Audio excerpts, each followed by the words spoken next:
Nyagasani kubera impuhwe zawe tuje kumva amagambo meza utubwira buri munsi. Ku izina ry'Imana Data na Mwana na Roho Mutagatifu, amen. Nimuhumure bana b'Imana, twakira ijambo ry'ihumure kandi ritanga ubuzima duhawe n'Imana kuri wa gatatu w'icyumweru cya gatatu cy'igisibo tariki 23 Werurwe 2022. Isomo ryamenye mu gitabo kivugura amategeko umutwe wa 4 umurongo wa 1 n'umurongo wa 5 kugeza kwa 9. Musabwira imbaga y'Abisiraheli ati: none rero Isiraheli, umva amategeko n'imigenzo mbigisha ubwanjye gukurikiza, maze muzabone kubaho no kwinjira mu gihugu Uhoraho Imana y'abasokuruza banyu bahaye ngo mukigarurire. Dore mbigishije amategeko n'imigenzo nk'uko Uhoraho Imana yanjye yabintegetse, kugira ngo muzabikurikize mu gihugu mugiye kwinjiramo ngo mukigarurire, muzayakomereho muyakurikize. Nicyo kizatuma muba abanyabwenge mu maso y'amahanga. Abazabwirwa iby'aya mategeko yose bazavuga bati: nta kabuza iri hanga rikomeye ritya rigomba kuba ari ry'abantu b'abanyabwenge kandi b'impuguke. Koko se hari irindi hanga rikomeye ryagira imana ziriba hafi kuko Uhoraho Imana yacu abigenza igihe cyose tumutabaje? Ni irihe hanga rikomeye ryagira amategeko n'imigenzo biboneye ngiri tegeko mbagejejeho uyu munsi? Icyakora uririnde umenye ntuzibagirwe ibintu wiboneye n'amaso yawe. Mu buzima bwawe bwose ntibizigere bikuva ku mutima, ahubwo uzabyigisha abana bawe n'abuzukuru bawe. Iryo ni ijambo ry'Imana. Zaburi 147. Muryango w'Uhoraho, singiza Imana yawe. Yeruzalemu amamaza Uhoraho, Siyoni singiza Imana yawe, kuko akajije ibihindizo by'amarembo yawe, agaha umugisha abana bawe bagutuyemo. Yohereza amategeko ye ku isi, ijambo rye rikihuta bitangaje. Anyanyagiza umurama w'urubura, ukagira ngo ni ibizingo by'ubwoya bw'intama, agasangiza ikime cy'inyababa, ukaba wagira ngo ni ivu. Amenyesha bene Yakobo ijambo rye, agatangariza Isiraheli amategeko ye. Nta yandi mahanga yigeze agenzereza atyo ngo ayamenyeshe amateka ye. Muryango w'Uhoraho, singiza Imana yawe. Nyagasani Yesu nabane namwe. Amagambo mu Ivanjili ntagatifu uko yanditswe na Matayo umutwe wa 5 umurongo wa 17 kugeza kwa 19. Muri icyo gihe abigishwa bari bateraniye iruhande rwa Yesu ku musozi, maze arababwira ati: nimukeke ko naje kuvanaho amategeko cyangwa abahanuzi. Sinaje gukuraho, ahubwo naje kunonosora. Koko rero ndababwira ukuri, kugera igihe ijuru n'isi bizashirira, nta kanyuguti nta n'akadomo kazava ku mategeko ibi byose bitarangiye. Nuko rero uzarenga kuri imwe muri ayo mategeko yoroheje kandi akigisha n'abandi kugenza batyo, azitwa igiseswa mu ngoma y'ijuru. Naho uzajya yakurikiza akatoza abandi, azitwa umuntu ukomeye mu ngoma y'ijuru. Iyo ni Ivanjili ntagatifu. Bakristo bavandimwe, nidukomere kuri Kristo nibwo tuzakomera koko. Ngo umunsi umwe umunyeshuri wakoperaga cyane, ariko ntibamufate, ngo yagera mu kizamini akisanzura agakopera uko abonye. Nuko ngo umunsi umwe bari muri kaminuza, nkuko nyine yari abigize umwuga nanjye kuvuga itegeko, n'ubundi asubira kuri ya ngeso ye yo gukopera, kandi yabonaga amanota menshi ngo abe uwa mbere. Uwo munsi rero akaba aribwo yari agiye gukora ikizamini cya nyuma ngo asoze nyine icyo cyiciro cya mbere cya kaminuza. Akamvugo ngo iminsi y'igisambo irabaze. Noneho hanyuma kuri finale bamufata n'ibimenyetso bifatika pe. Nuko umunyeshuri abonye ko birangiye, noneho nta byo kwisobanura bikirimo, kuko nyine yarafatanywe igihanga. Noneho nuko aravuga ati: amategeko nakurikizwe. Itegeko ryaravugaga ngo ufashwa kopera baramwirukana. Ati amategeko nakurikizwe. Ngaho nawe yisabiye igihano. Ese bavandimwe, bimariye iki kubona amanota menshi nkajya mbu wa mbere, nkagira imitungo sinakubwira n'ibindi byinshi bamvugaho ko ndi uwa mbere, ariko byose narivanye mu busambo, gusahura, amafaranga narayabonye ndenze ku mategeko, cyangwa ayo manota nkayabona mu buryo budakwiye ari ugukopera? Reka nirebe gato nkora umwitozo gato imbere, uburyo nkora rwihishwa ibintu bibi bigayitse.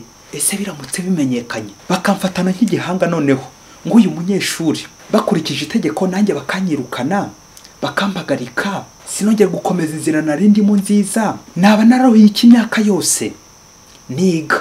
Ibaze nanjye nibaze, itegeko nirikurikizwe? Abantu benshi kubera ko dusanzwe turi abanyamakosa, dukunze guca ku ruhande amategeko, rimwe na rimwe tukabona umuzigo udushikamiye, kuko nyine tubangamira mu bwisanzure bwacu, mu kwisanzura mu kibi. Akamvuga igira iti: amategeko arusha amabuye kuremera.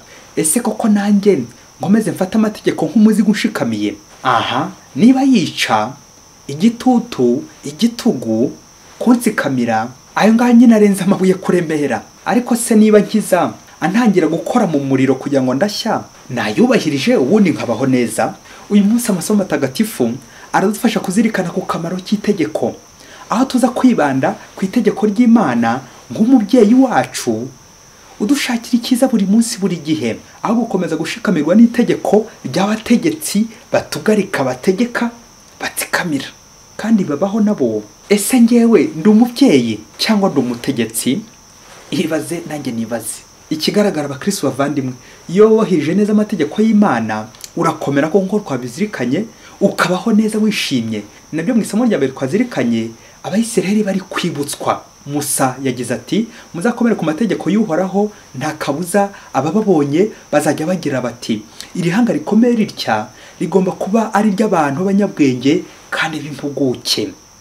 Kuba umunyabwenge ni ugukopera cyangwa ni ugukurikiza amategeko meza yo gukora neza ibyanjye nshakisha ubwenge. Musa akongera ati, niri hanga rikomeye ryagira amategeko n'imigenzi iboneye, ngira itegeko mbagejeho uyu munsi. Amen, amen. Burya gukomera nyabyo ni ugukomera ku Mana, ni ugukomera ku mategeko yayo. N'umuririmbyi wa Zaburi araturarikira ko gukurikiza amategeko bihesha umuntu gusenga neza, akanyurwa n'Imana, akaba ari kumwe n'Imana. Umuryango w'Uhoraho sigiza Imana yawe. Amen. Iyo numviye Imana ngenda nemye, ngakora nishimye, nkabaho nishimye.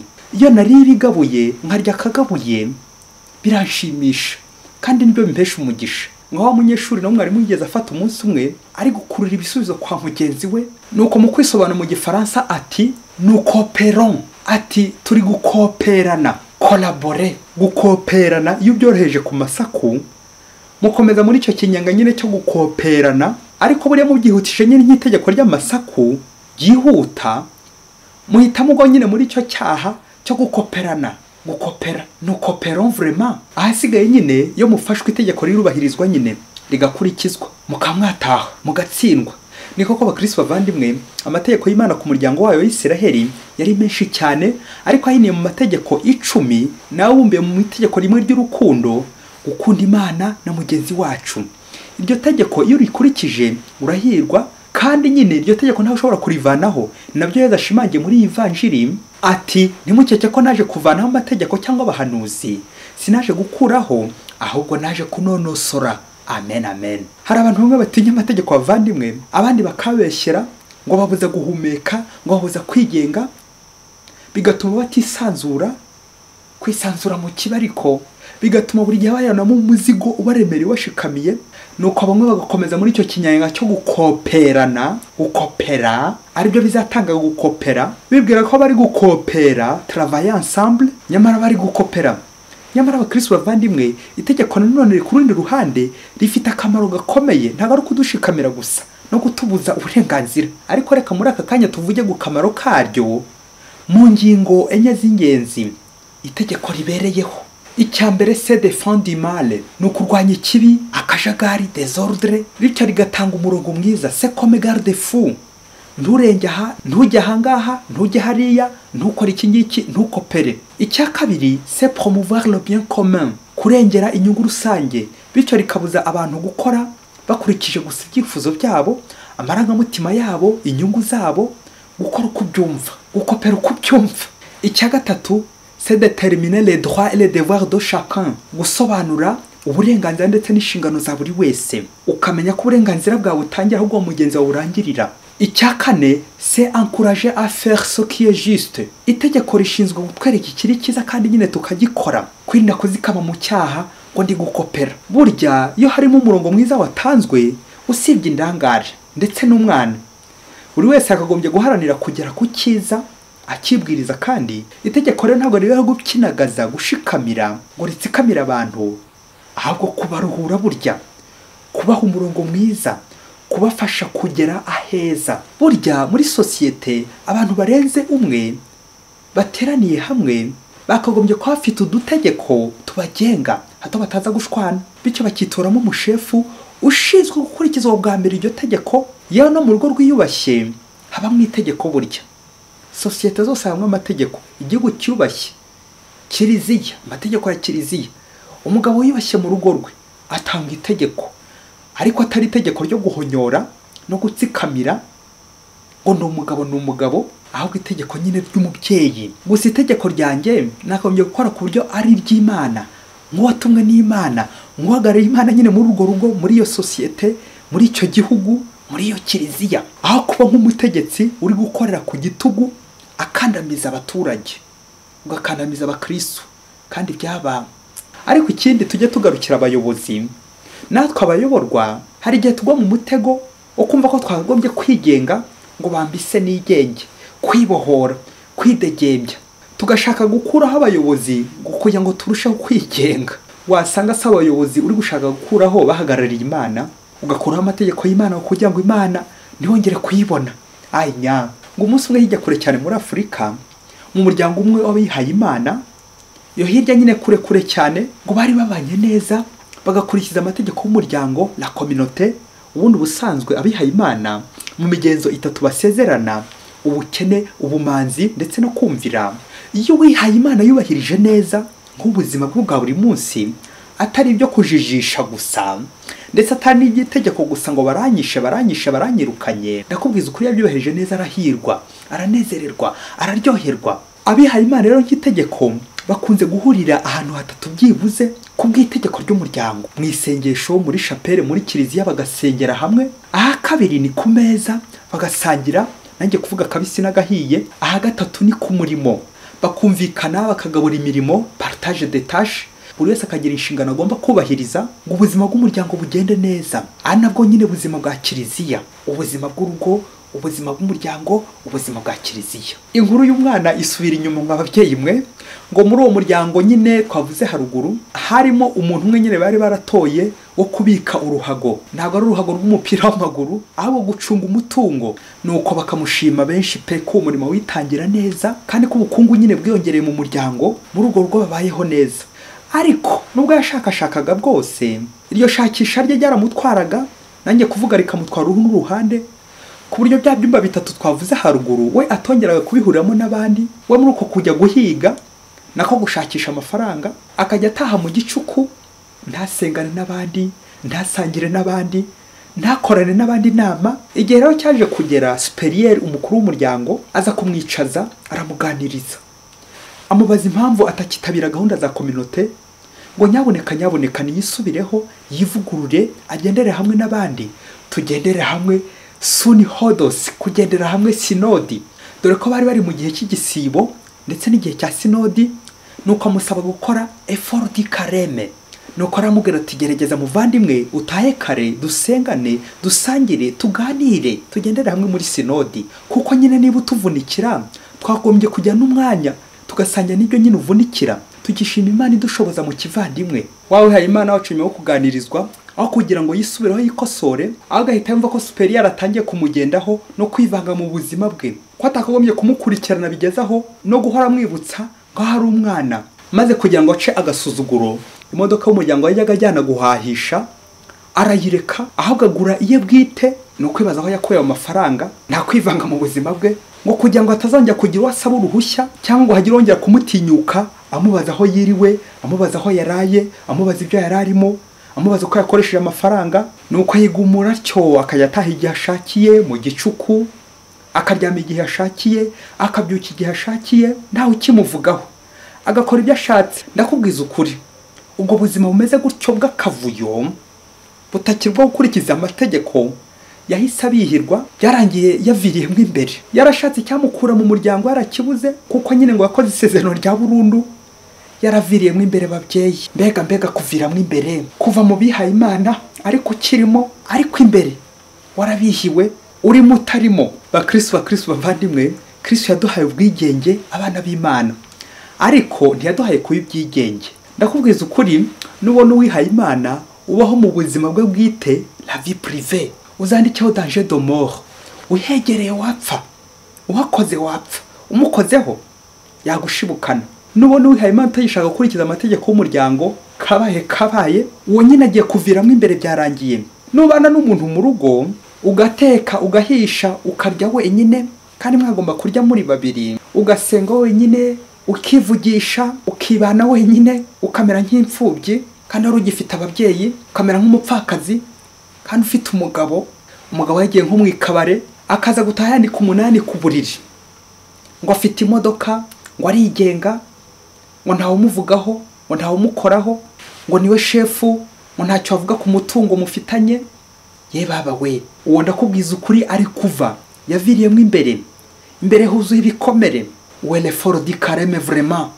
Muri iyi minsi hari ngo nyinshi cyane abashakanye bagiye badohoka, bamwe bakigira ibyigenge, ngo sinikoraho, bitwaje amafaranga y'ikirenga bafite, yewe bakarya bakayimaho n'abandi, bagasahurira mu nduru. Ukarya wenyine ukimo mwashakanye, kwikubira umutungo, ukarira mu bigunda no mu bihuru sinakubwira, ngo ndigenga, ngo narikukiye. Ndakubwiza ukuri, muri urwo rugo habuze mu itegeko. Urwo rugo se ruracyarimo umugabo, ko umugabo nyine ari utanga itegeko nyine rikiza urugo. Ndakubwiza ukuri, nubona uwihaye Imana asigaye ataha amajoro, akarikesha autour d'un verre aho kuba autour du tabernacle, ukarara ushengerera icupa n'ubundi budohoke ntazi iyo buva bukajya, aho kongorera Yezu wagutoye akagutuma, akaba ari ushengerera gusa, aho ukajya ushengerera ibindi ntazi. Kabaye aho nta tegeko rigihari rikigutangira, aho ngaho uzo akajagari ari mu mutima wari n'umuryango urimo. Akajagari kuri sekibi ni igishyimbo mu ifumbire gihita nyine kimera. Rero mukristo muvandimwe, niba nawe ushaka ko urugo rwawe rwongera guhumura ubuyezu, ugashaka ko wakongera kwishima mu muhamagaro wawe, irinde kuba ikigenge, wubahiriza itegeko ryo kuba aho ugomba kuba uri, ugahakora icyo ugomba guhakora mu gihe cyacyo, ugashobokera Imana, ugashobokera n'abandi. Ibyo kabikora utibera, utibabarira, utishyira imbere, utiyorohereza ngo wohereze abandi kuzimu ahabi, utireba ahubwo ureba n'abandi. Yezu mwana w'Imana, mbabarira aho nagiye nirengera nkarenganya abandi, ngabatsikamira, ngabaha amategeko akakaye adashoboka, aho nagiye niyambika nkambura abandi, aho nikunze nkanga abandi, birampagije Yesu.